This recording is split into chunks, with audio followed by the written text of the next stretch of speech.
Hi, my name's Grace. I'm Cecilia. And I'm Verity. And this is a presentation about explaining the implications of the efficient market hypothesis on different investment decisions. So just a brief overview.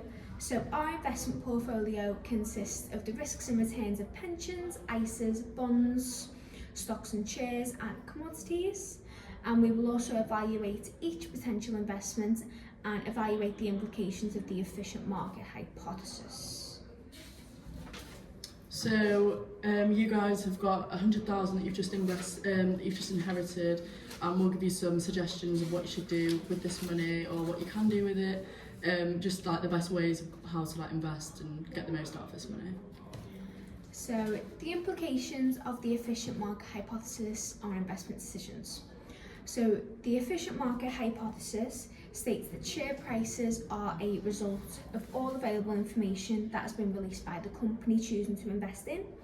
The main implication of the efficient market hypothesis on investment decisions is that investors can't have a competitive advantage over one another when deciding where to invest, as all information is calculated into the share prices provided. So there are three types of efficient market hypothesis. Weak form, which recognises that the markets can be efficient but irregularities can happen, which can then be taken advantage of. A strong form presumes all past and current information is accounted for in its prices, and semi-strong form assumes that only publicly published information is shown in share prices, but private information may not be included. Moving on to pensions, this is the first investment that we're going to present to you. So, pensions are a tax-efficient way of saving money for retirement. This allows you to build a fund which you will later live off in life. There are many versions of pensions, for example, workplace pensions, personal pensions and state pensions, which are provided by the government.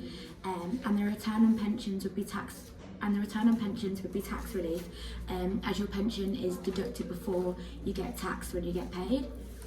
So that would also be another advantage. And then the risk with pensions would be inflation. Because of the erosion of purchasing power, it means that the inflation decreases the value of your pension over time, meaning the money that you've put into it will slowly be wasted.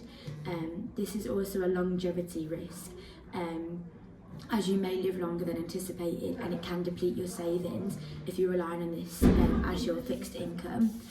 Some more advantages would be the security from the income, the reduced stress and the diversification, and there's some more disadvantages on top here, which would be the accessibility, complexity and investment risk.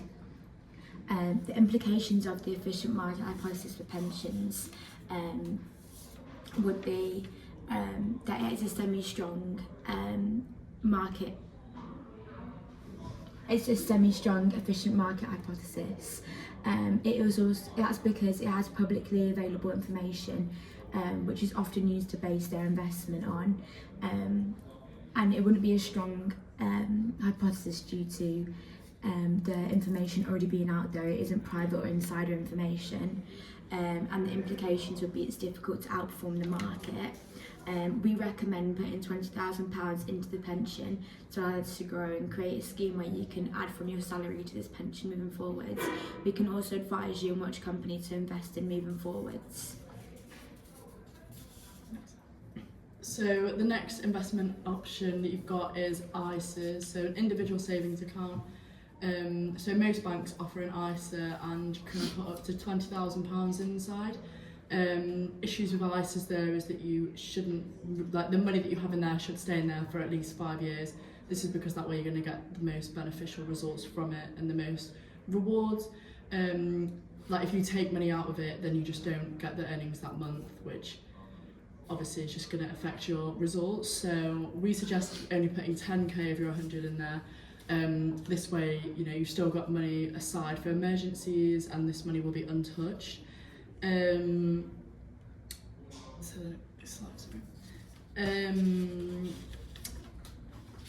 success from ISAs is not dependent on public or private information, so it's not public, it's not information advantage, so any access to insider information won't provide an advantage to any success that you've made through an ISA. So for that reason, ICEs I think, are a semi-strong form of market hypothesis. So moving on to the next investment decision, it is stocks and shares. So stocks and shares are how a company's ownership or shares are split between investors. So each investor owns a percentage based on how many shares that they do purchase. From the purchase of shares, shareholders then receive payments of dividends, which can vary on the amount of shares that they then own. So there are different types of shares. So 3 examples would include listed shares. So they are shares that can be traded on the stock market after the company releases them. Derivatives, which are a number of products in a market that are taken from shares or have shares as the main asset. And functional shares, fractional shares, where you don't purchase an entire share in a business, just a portion of it. So there are some risks that are involved with stocks and shares. So the amount of shareholders' return on investment is subject to company performance and market performance based on the economic standing, meaning that a volatile market can actually lead to potential losses as opposed to a gain. So some advantages are there is a potential for high return on investment if the company is classed as a high risk. You can receive dividends based on company profits, and shareholders can choose to have a say in how a company is run. And then some disadvantages are if the company invested in is classed as a low risk investment, this can lead to either a minimal or no return on investment at all. So, and also market knowledge is essential when deciding where to invest funds. So if you are uneducated on the market you are investing in, it can actually lead to a poor investment decision, which means it wouldn't be a good place for your money. So we recommend investing £40,000 into stocks and shares.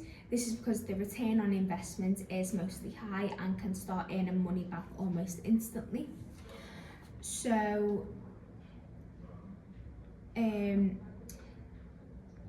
stocks and shares is actually classed as a semi-strong form. This is because all information is shown in the share prices provided. So all public information is used to calculate the stock's current price, leading to a low risk or high risk investment decision.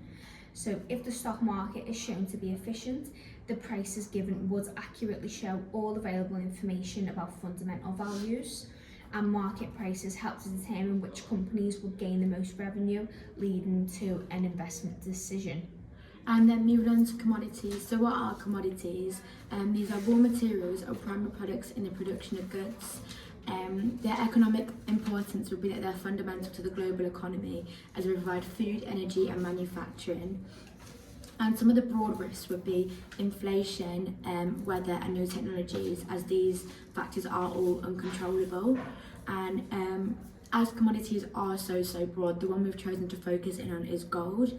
So this would mean investing £10,000 in gold, and then for the returns it will be a diversification in the market, as it helps mitigate risk, life extreme market volatility, as it has quick price swings in the market. It also acts as an inflation hedge. It's tangible as well because it's an actual product and it provides liquidity. However, the risk would be that over 10 years the return on gold is only 8.3%, and there isn't any regular income, unlike bonds and stocks and shares, like that you can see where your money is and you're getting something back from it. And then moving on to the implications of the efficient market hypothesis for gold, would be the fact that it has a semi-strong form of efficiency, and the implications would be the markets reacting. It would be the markets reacting to corporate news, and this information will quickly impact the prices due to investors irrationally acting. So it makes it difficult to predict the future price movements based on the performance or market analysis, and that is due to the information on the price impacts. So the final investment option that we'll talk about today is premium bonds. So you might have heard of them before, but it's a government scheme. You can put one, like every individual over 18 can put up to 50 grand in them every year. No, just not every year. That's it. Just get one. So it's a bit different to ISAs, although it's like a savings account. You're not guaranteed a reward every month. So it's just a draw. You can win, you can win nothing, or you can win maybe just £25, or you can win £1 million. But obviously that's quite unlikely, unfortunately. So that's the unfortunate thing. The chances are quite slim that you will win anything. However, the money is there, it's safe. You're not going to get taxed on any interest. So that's why we suggest putting 20k in there. Because it's safe in there, you can take it out. You might miss a few draws, but it's not as bad as if you took money out of the ISAs. The bonds are a semi-strong form of market hypothesis, as the findings are purely random.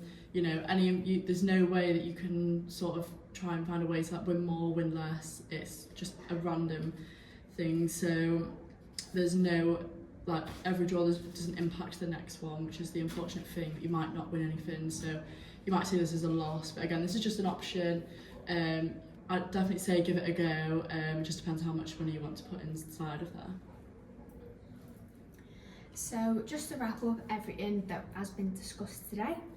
So we have discussed and evaluated the risks and returns of pensions, ISAs, bonds, stocks and shares, which we do recommend investing £40,000 in. This is because the return on investment is mostly high and can start earning money back almost instantly, as well as commodities. So based on our evaluations, we have also made recommendations on where and how to invest the £100,000 that you have been given. And finally, we have discussed the implications of the efficient market hypothesis on investment decisions. So that's everything. And then our references on the next page here. And if you have any questions, please let us know. Thank you for listening.